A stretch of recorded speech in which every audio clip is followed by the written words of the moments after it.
is not uncommon for the keyboard to malfunction from time to time, and while most of the time a key will go dead, sometimes the keys begin to register on their own, as if the keyboard has gone crazy. But if this is also happening to you, here are several ways to fix it. Now, hardware issues need to be ruled out first. Check it by disconnecting your keyboard and then reconnect again, making sure that no keys are stuck while being pressed. You also have to inspect the keyboard cable for potential damage and making sure that the connecting ports are intact and clean them if possible.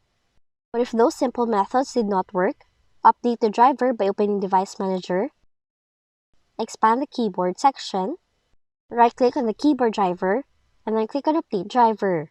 Now once the drivers are updated, check if the keyboard behaves the same way. Lastly, run the keyboard troubleshooter by opening Settings, go to Troubleshoot, select Other Troubleshooter, click Run next to Keyboard, and then wait for the process to be completed. So those are the possible fixes if your keyboard is typing on its own on your Windows computer. If you found this video helpful, kindly like and subscribe.